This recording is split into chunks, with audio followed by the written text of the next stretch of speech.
Looks like we're live. I think we are at least. Microphone is saying that's getting audio.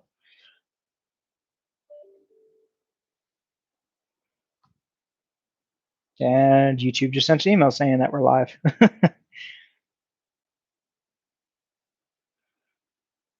Okie dokie. Well, hello, citizens of YouTube. I think we are waiting for a few people. Joey Saviori? Saviori? Can you hear me okay, man? How does it sound?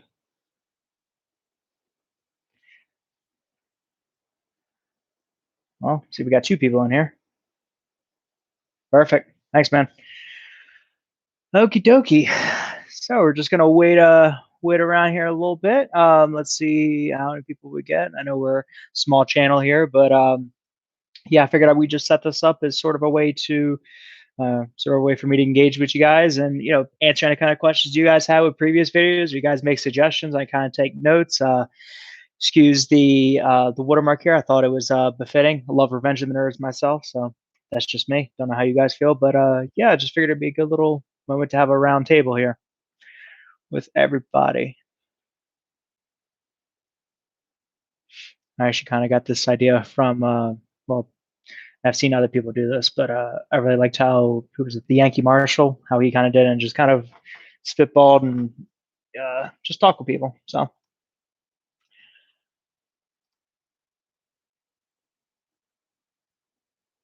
if anybody has any kind of stuff they want to bring up, we can just kind of have a round table here. Let's see, we have 3 people in, which is pretty cool.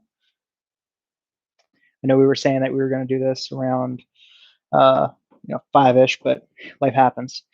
How's the Strabog? Been looking at snagging one. I think if I could find it, I will say that it required some modification, some kind of fitting in its standard configuration. Like as you get it, obviously there's going to be a difference between the SP9A1 and SP9A3. I just went with the SP9A3 because I was trying to make essentially a budget MP5.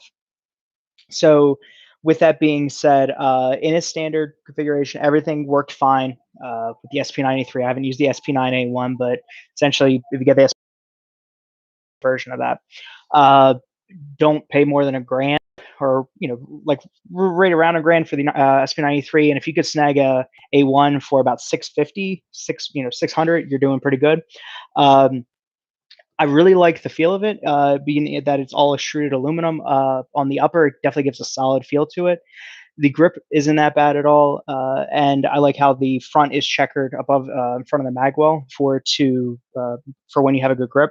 It also, with the standard stick mags, giving a kind of a UMP 45 look, shooting 9. But overall, really good. If you want to make it the best possible, I highly, highly recommend the Lingle aluminum lower.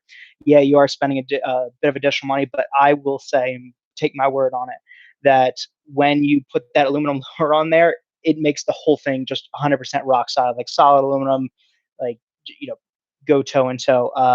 The only thing that bothers me is an aesthetic, and it's the fact that that barrel comes out as far as the shroud. Now, I have seen people do like the chopped off barrels, either chop them off themselves and rethread them, or they buy a secondary one.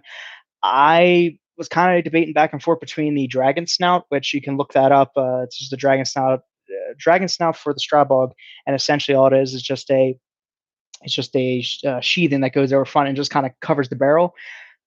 Being that it's polymer though and kind of surrounding the barrel, I'm curious about longevity of it, but that's the only thing I would change aesthetically. Now, if front to kind of cover that, that would probably make it the best. But overall, it's been fantastic. Shoot soft as a dream. You definitely notice the difference between the direct blowback. I have my Keltec Sub 2000, which I know is a different gun, but having that direct blowback and the SP93, there's a big difference, especially when suppressed. Like you feel like you get more gas in the face, kind of a more harder kick with the direct blowback, to where that roller delayed really does help in some of that capacity. So in short, to answer your question around Robin Way, really liked it. Highly recommend for anyone. I originally had a CZ Scorpion, which worked okay. Didn't really like the grips on it, and just a few other things. sold that for a Kalashnikov KP9, aka fanboy, I know. So I wasn't looking to sell the KP9, and then I saw the Strybog, and my roller delayed, and I always wanted MP5. So yeah, so then I changed that up from the KP9 up to the Strybog, and haven't looked back. And a little bit of everything as far as how I felt with. Now, if anytime, guys, and I know we don't have that many people here, but if anytime the audio kind of flakes out, let me know, and I'll see if there's something I can do. So, anybody else got anything? Joey, do you have any more follow-ups? Let's see, we got 4 people now, so going up. For anyone who hasn't didn't catch the very beginning, if you have any kind of questions or anything like that from the videos, or any kind of suggestions, or you just kind of wanted a open roundtable discussion, just throw it in the chat here, and we'll give it an answer, or the best of my capability. I think maybe next time I may do some kind of music in the background. I'm not sure how much it would capture that, but I might do some OBS stuff, or don't want the YouTube pirates to come down on me. Because being a gun tuber channel, I'm sure they already hate me.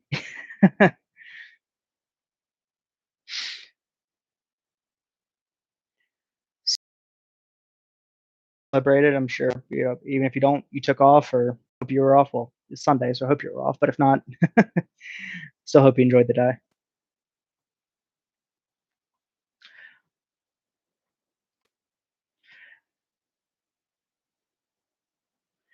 So, is there anybody else? So I see we got 2 people here. We'll say some of these live chat channels, they definitely, when they go live, they take those guys down pretty quickly. Your connection is unstable. Please wait while I try reconnecting.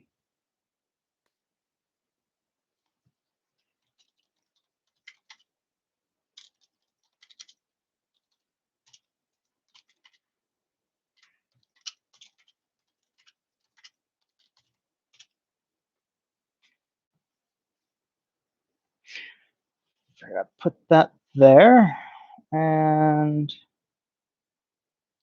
let's see, we got 2 people. Little smiley face. So I assume that everyone has kind of seen the whole Oh, yeah, I was like, yeah, you must have just read my thoughts. Good on you. I was like just about to kind of just start rambling off what was going on. Yeah, thoughts. Joey Savori. I'm sure I'm butchering your name. Apologize if I am. Thoughts on what what Biden was saying over the past few years of gun control and hearing. Great, perfect. Thanks, Joey, for the feedback with that. Yeah, so my kind of take on it is that with gun grabbers, or whatever you want to call them, to where he definitely wasn't trying to ruffle any feathers, at least from what I was thinking, and just make it easy. Like, he was going after low hanging fruit, because those that are uninitiated see Ghost Gun or Polymer 80 or what have you, and they either say, "Well, I don't want to do that. I don't care about that," or they go, really no point in it for me, and yeah, they should be banned. Yeah, they should go out with a bang. And I think he was really just trying to do that, but it didn't seem like there was any kind of clear, concise of like, this is what I'm going to do. It seemed like he was just delegating it to the ATF, which the ATF doesn't really know exactly what they're doing anyway. Trying to explain the stocks versus pistol braces to anybody is kind of insane. Any non-gun friends, but with that being said, it seemed like he was just really delegating what he wanted done to the ATF, and just trying to make some kind of appeasement, because he couldn't really go after anything hot and heavy, because then you all of a sudden have half of your constituents coming up after you. So now, in regards to Polymer 80s and all of those things, I believe there definitely is a use case for them. The founding fathers with the they said, well, crap, shoot, we'll start making our own if you're not going to bring it to us. So that's really a fundamental right of the 2A community. And if you are making them for your own self, and you have no restrictions of getting a gun, then I don't see any reason why you shouldn't be able to make them. That's just my kind of 2 cents with it. And yeah, like Yankee Marshall was saying, that generally speaking, especially say, I made this, even if it's just, taking a Dremel to some polymer, it is a nice thing to have, to just show your accomplishments, like woodworking. Uh, Now, as far as the pistol braces thing, since we touched on the polymer 80 thing, just going on what he was saying, um, with pistol braces, I really don't know how they're going to do it. They did say that they are looking to regulate them or give a specific classification of what a stock versus a brace is, but they've already done that. So again, I think it was literally just kind of an appeasement to the people who basically want to ban guns, people who are against gun ownership, and just kind of giving them some kind of boom because those people sure as heck don't know any better. So just saying, yeah, I'm going to tell the ATF what the pistol brace is, yeah, or to define pistol brace, and they go, oh yeah, no, that's fantastic. So yeah, so that's pretty much what I was thinking about with him. I think he knew he had at least say, yeah, exactly, say something about gun control and appease the people that voted for him. It's going to be hard to reclassify 80% of pistol races. Yeah, exactly. So it's hard to class or to, well, one, it's hard to classify exactly what it what the part is. I mean, in the United States, we obviously have it classified as the the place where the firing mechanism is, the place where essentially where the trigger is classified as the registered item. But like in Europe, for example, they classify everything to where it's like the barrel. That's why you see barrel serialized, like on the Strybog, barrel serialized, the upper serialized, and all that fun stuff. And you're able to kind of get away with Strybogs because the main, like the operating function, is also in the top part of the gun. So you kind of circumvent that. But yeah, as far as classifying it, and also trying to go after something that is not serialized, because the only way you can track something is if they have it logged. The only way you can have it logged is if you have some kind is the only way you're going to be able to figure out who has them and who doesn't have them is by essentially doing what they did with the Polymer 80 raid and going after their logs and then going after people, or like the auto key card, which I'm not sure if you guys saw that, which is essentially it's a novelty item that people were then taking them and uh, doing their own writ, and it's just the shape of a auto sear,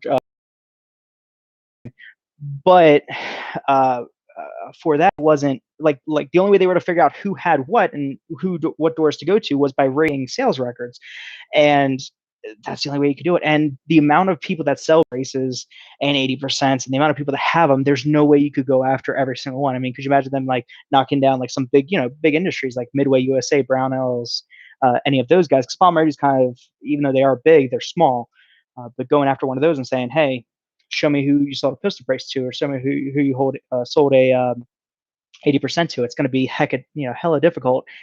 And kind of keep going down the rabbit hole here before I stop, before I get too deep in Alice's Wonderland, is that I really think that they're going to change the definition of it, and they're not going to do like a go door to door, get you here and there. I really think it's going to be like a gotcha kind of moment where, let's say, you're traveling, in your home state to the game lands or to, and then they see your regular guns, or they, you have a carry permit or whatever, and they ask if you have any other guns in the car, and they say, yes, yeah, I do. Because you're not supposed to lie to them because they obviously know whether or not. And if they find that Polymer 80 at that time, then I think it'll be more of a tack on thing. So it's like, okay, well, we got your first speeding ticket, but you have this Polymer 80 that you never registered way back when. So now you're doing 5 in the big pokey. So I really think that they would, if they're going to do anything, it's going to be change legislation and do a gotcha after to perfectly legal law-abiding citizens who had them before this law was enacted, and they're going to make it like just banned for there. Now, whether or not that's really going to take effect, couldn't say. I mean, they had the bump stocks to where when they outlawed those, I think they what they had like 5 or 10 or something like that, like nationwide turned in. It was some pitiful amount. So hundreds of thousands of those were sold out there. Maybe not hundreds of thousands, but tens of thousands were sold out there and didn't get any back. So they didn't really enforce them. But I feel like if you got caught with one, not caught, if they found one on your person for another reason, then I feel like that's where they would get you. So that's kind of my take with it. But in short, he just had to say something to CYA, cover his ass. Because he was wasn't having anything occur for the longest amount of time, and was just going on and said, oh, I'm going to have something here day one of office, didn't have anything, and it kind of came up as like, oh, well, I got to do this now. I'm sure uh, there's a lot bigger pressing guns are an important issue, and they are a pressing issue, and they do have their issues, but there are a lot bigger, worse things out there. And I think the people that are kind of against guns are very, they get very like central focus, like that's all they can focus on. It's like it's like a dog and it's like a dog and a blueberry pop tart. Um, I know it's a weird analogy, but like a dog in a treat, essentially, like that's all they can focus on, and it clouds their judgment for everything else that is kind of more important, a bit more pressing.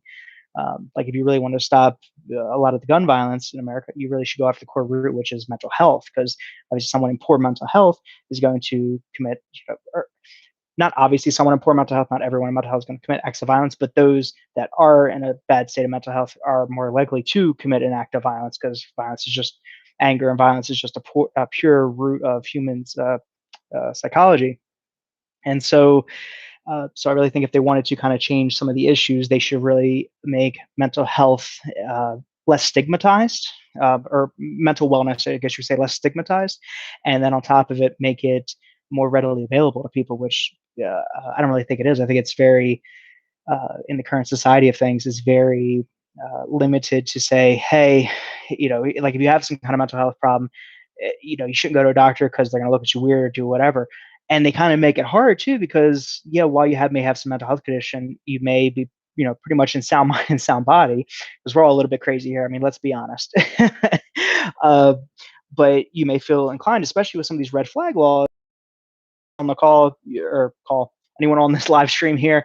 Feel free to in with another kind of question as I'm going down the rabbit hole. So, uh, or disagree or whatever. But yeah, as far as with the red flag laws, if you want to go get help, you might not go get help, because then you feel like you would be red flagged, and at which time you would then have your guns taken away. So you feel like you kind of don't want to go get help, because then you'll be punished for getting help. So it's kind of a catch 22 there, and I feel like someone actively going to get seek assistance for something like that is a better person than those that are hiding away. But again, to the society we live in, and kind of shooting off more in the red flag laws thing, I feel like that could be turned into a very Salem witch hunt, because anyone who's a student of history could realize that, like during the Salem witch trials, again, Salem witch trials and guns, they're kind of closely, or red flag laws, kind of closely related, at least in my opinion, is that back in those times, if a neighbor was envious or jealous or whoever, they would declare, X so and so, take their land, and that was it. But it would get them ahead by lying, and no one would say otherwise. I feel like red flag laws could go in that very same direction of just basically, your neighbors don't like you, someone doesn't like you, X doesn't like you, and just make some BS about it. You have no say, and Bob's your uncle, Sally's your aunt. There you go. And now you're defenseless, and you were perfectly fine, never did a dang thing wrong in your life, and now you have that problem. So, so Joey, good stuff. Thanks for throwing that in the chat. Definitely give some good material. Will be used improperly. Say, for instance, an extra bad neighbor, like you said. Yeah, yeah, and for that, I mean, that's a really slippery slope, because it's like, what classifies it as? Like, you have to have some kind of priors, because like, like me, for example, I've never done a single wrong thing in my entire life, adult life, child life, what have you. I never even had any kind of speeding tickets, and if someone was to say, yeah, no, yeah, like I see him leave a gun with his house and go to the range, and run investigation and say, yeah, we deemed you leaving your house on a Sunday as a threat, because you said you were a church going fella, and you go to church, and you also go to the range on Sundays. So how do we know you're not going to go to the church with the guns? It's very slippery. While at times I could say it has merit, it definitely has to be watched, carefully. All in all, though, I don't think they should exist, because like I said, it's going to turn into a Salem witch hunt, and it's your word against theirs. And of course, in the eyes of the law, as we all know, it's not what you know, it's what you can prove. So yeah, so that's going to be kind of interesting. Also, I realized, watch, this video is going to get striked or something like that, because even though it's Revenge of the Nerds, I just realized that there is a statue of a naked man in the background throwing a spear. It's blurred out enough. They probably won't say anything. Yes, let me go. If you guys have anything else, let me know. I figure we might just do this for like 30 minutes here. Just 30 minutes, maybe like 5 o'clock. That's okay, Corey. It's all good.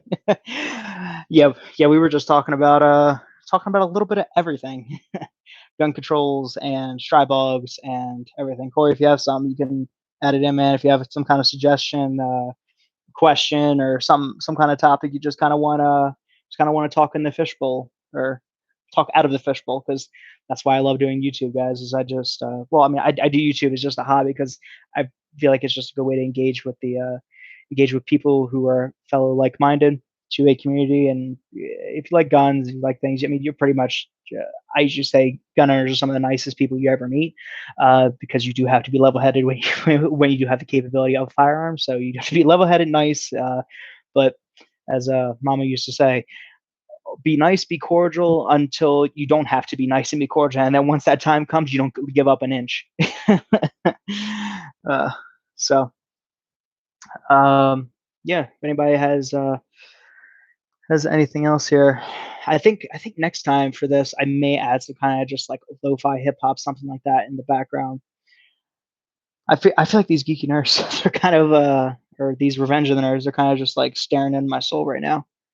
Most of the time, though, whenever I'm actually, if you look at Booger's picture in the red shirt there, that is me. Anytime I'm working on my AK or my AR, and one of the springs just goes flying across the room, that's the general face I make. uh, that's why it's always good to have extras. Yeah, yeah. So kind of crazy stuff going on here, guys. As of recent, I know we don't have a big audience here, but hopefully as time goes on, we might get a little bit more here. Uh, yeah, again, the channel update things. I'm sure you guys saw the other video. I hope you did. And yeah, I'm figuring every Wednesday, uh, a good amount of detents laying around. Also, yeah, and especially when one of the springs like goes and then it goes behind something, and you've like 3 years go by, and then you finally like move that dresser, and you're like, oh, I remember that. And then you can flash back to the day. You just go, oh yeah. It's a problem with where I currently. uh, but yeah, that's always it's always a pain in the rear. By the way, on a previous video talking about the making the AK smooth as butter. I know I have that shepherd's crook, and remember I was saying that it wasn't that hard to put in. Finally ponied up and got a Krebs custom retainer plate. Yankee Marshall is a good channel to watch. Also, I don't agree completely with what he says, but he has some good points. Yeah, I 100% agree. Yankee Marshall, he's very I generally appreciate his stance that he takes. Is kind of like, I don't care what you think. This is kind of how I am. While some of them statements I'm sure could be kind of fake, I really do think he sticks to his core with that. He definitely has some kind of antiquated ideologies, I would say at times, but overall, definitely makes some good points. And definitely he gives he kind of gives an outsider looking in sort of view, to where when you watch a lot of these other gun tubers, you get some guys that are for comedy, like Papa Garand, um, uh, who generally makes just comedic videos. Uh, like I love the part where he says about suppressors, to where uh, the only place you really have to worry about the flash is if you some kind of dark humor a bit, but got to be careful because red flag, right? Um, but yeah, he definitely is kind of a outsider view, to where these guys would just kind of all say the same thing. They're just like, "Oh, guys, this is how it is. Oh, guys, this is how it is." Or, "Yeah, hey guys, here I am." And to where he just kind of comes and says, "This is what I think." And like one particular view that I would say that I kind of, I wouldn't say I disagree with, but I wouldn't say I wholeheartedly agree with. Kind of the middle ground is where he was specifically talking about the polymer 80s, and he was saying that like for somebody who did commit a crime and did serve their time, did go behind bars, did what have you, and got out, but they still deserve a right to self-defense, life, liberty, and the pursuit of happiness, as we all know, which we hold those truths to be above all else. Uh, but with that, if you did serve your times and you got out, should you still be able to defend yourself? Yeah, I think you should. But I really think it depends on what kind of crime it was. Like, I mean, if you were like a domestic, abuser or something like that, or general violent tendencies, then I kind of would be skewed to say you shouldn't. But if you did something like, check forgery, I mean, uh, uh, then like I wouldn't see that. So it's varying degrees, but a felony is a felony regardless, and that's kind of how we just take everything. So, and the only reason I would say that, and is because from just a general like psychology standpoint, while you have served your time, some people are just have a natural propensity to be that way. Like if you're generally a violent, kind of destructive person, no amount of time in prison is change that. I mean, just as they say, grandma done set her ways. So there's only going to be a certain way that person is going to be, and if that person is a violent person, then you are kind of the likelihood of them doing something violent and having them capability is greater. Now, violent people, large groups of people, they're not if they can't get done, they're going to take a truck, or they're going to do like what that guy in Tennessee did, even though he wasn't trying to hurt anybody, or at least it seems like he wasn't, and they're going to blow something up. Evil people are going to do evil things, and they're going to find evil ways to do them, whether or not it's easy or hard or whatever. I mean, shoot, look at London. They don't really have gun ownership over there, and with that, that like they have they still have murders, they still have all these crimes, but they use knives, they use other things, and they're talking about banning knives over there, which is kind of crazy. And it's like, what, in the kitchen? Anyway, regardless, I'm getting too deep down the rabbit hole here, but I would say that an preservation of yours against those that would seek to do harm to it should definitely be upheld. However, the means at which they do that, I think, would be based on their type of person. So that's kind of my controversial take on that, at least I would say. So yeah, well, let me know what you guys think. If you think, no matter who it is, regardless, as long as you serve your time, you should be able to get a gun, or if you kind of agree, or if you don't, or what have you. But that's that's generally my take. Although again, I've never done anything as day in my life.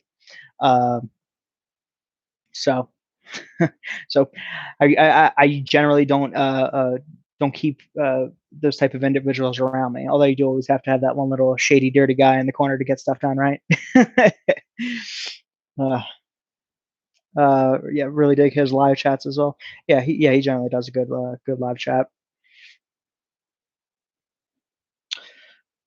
So again, if anyone has anything they want to add, any kind of questions, stuff like that, any questions for me. Although of course personal things I kind of keep out of here, because while I like you guys, not that close. Yeah. Uh, what I like is it points out that there are a lot of fear mongering going on in the 2A community. Yeah, exactly. And shoot, I mean, people said Obama, he put he sold more AR-15s than any president in history. I think Joe Biden is going to supersede that.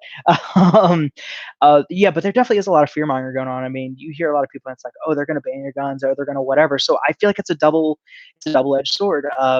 While the other side kind of puts that fear or instills that fear into the 2A community, saying, "Oh, we're coming to try to take your guns," we kind of do it to ourselves at times. We go, "Oh, well, they're coming to take the guns, so get this while you can." And while I think should always should always err on the side of caution. Like if there's something that you've really been if you've been wanting like a Thompson 1927 A1 with a drum magazine, and you just want to go whole Chicago typewriter, and you're worried about 50-round drums going out of place, freaking get that as quick as you can. Don't wait on it, because there's no worse feeling. The worst feeling is missing out on a gun that you wanted for a while, and then you'll never be able to get it. Second worst feeling is selling a gun and then realizing you loved it, and then you'll never find it again. you know. But yeah, I mean, we definitely kind of do it to ourselves at times. At times, generally. I mean, shoot, you can really look at the whole ammunition scarcity thing. People saying, "Oh, well, are we ever going to be able to get ammunition again? Is it ever going to come around?" And with that, like it has led to our ammunition shortage, which is quite unfortunate at the moment. But yeah, it does point out that there is fear mongering in the 2A community. Also, I think we kind of do it to beyond doing it to ourselves. I think some people kind of get a little enjoyment out of it, because I mean, most people fall into three categories as far as I'm concerned when it comes to the pew pews. Is that people either want to one go full like apocalypto, the road, I am legend kind of style, and just kind of live off the grid and societal collapse. You get the people who just like it generally just because it's fun, just because it's fun to hold a controlled explosion in your hand and be able to reach out and touch something a football field away. People just like that for a competition. And then some people like myself, we just appreciate the art, the history of it, and the mechanical intricacies that is with it. And that's honestly where I kind of fall into is I really appreciate the mechanical aspect of guns. And if you think about guns, honestly, they're the most exciting Rube Goldberg machine you've ever known, because you pull a trigger, releases a sear, releases a hammer, goes here and goes to that, and it's all doing this to create one action to send a bullet out the barrel. So it's a good Rube Goldberg machine, which old college professor who was happened to be 2A friendly, which is kind of a rare thing now, pointed that out to me. I was like, wow, never thought of it like that. So if anyone ever asks, just say you really, really enjoy mechanical Rube Goldberg machines that have gunpowder. uh, so if anyone has anything else, let me know. I see we only have one person here. Not sure who it is, but it might be you, Joey. It is Joey. I think I like the tinkering, cleaning my guns more than shooting them sometimes. That's why, yeah. So, uh, I think I'm one of the very few people who enjoys cleaning their guns almost as much as they do shooting them. Like I really like just going wholeheartedly John Wick on the range, but then also kind of going home and just kind of, just seeing how this works and then taking them out and cleaning them. Being I have that engineering mindset and all that fun stuff. I terrible or not terrible OCD, but OCD when it comes to that, where you want to get them clean and you can really kind of take apart. And there's so many parts to go into it to where it's like, oh, do I want to do this? Do I want to move that? And and the AR platform, I would say, is personally the AK platform is the ultimate platform in my opinion, but the AR platform is the ultimate platform refined. I'd say it's kind of the base, and then the AR kind of takes takes everything that it did great and kind of ups it to one notch, and the modularity of it can't be disputed. But yeah, I like I like getting down to like the very specifics, being like, oh, okay, so here I'm gonna do a domed cam pin on this bolt carrier because I want a smoother action, because it's gonna reduce the amount of drag that's in the carrier, which can give you softer recoil. Like just all those little tiny things you can do, and you can really place whatever parts you want. Although I will say at times though, especially with kind of tinkering with my guns, Joey, as you were saying, is that I have the nasty habit of once I find something that works, I'll stick with it, which is a good thing, but then also kind of limits my view to where there could always be something better. Like, for example, Hogue stocks for ARs. I freaking love Hogue stocks. They're the best stocks ever. Like, the mag pools are fine. My Voltor EMOD one on the Ultimate AR build is great.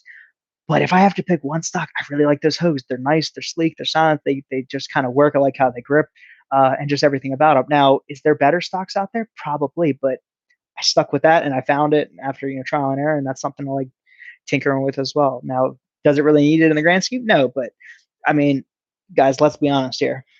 Guns are pretty much just adult Legos, or just adult cars, or just adult trinkets or hobbies. Like they're never fully finished. They're just always constantly, changing, evolving, and yeah. uh, so we've got two people on here. I'm sure one person is just probably listening. Joey, thank you so much for being kind of given the discussion points here today. For anyone kind of watching this in the future, which I'm not sure, I'm pretty sure live videos go up after the fact, so someone can watch them. But if there's anybody watching this and made it this far, thank you. And if you going forward, round, give or take, Saturdays around 5 o'clock, 5 or 6 o'clock. I know today it started at 8. Life happens. Still something new I'm trying to do. And with that, also, you guys will get one good review video on Wednesday every single week. So I backed it down from Tuesdays, Thursdays, just because it was. I'd rather produce good videos. Okay, yeah, no problem, Joey. Yeah, go eat some dinner. Uh, yep, and yep, I will do. We'll do. We'll do. Yep, do the live videos. So thanks everyone for joining the video. I think we'll wrap it up here. Spread the word. Let them know it's coming again on Saturday at 5 o'clock. So with that.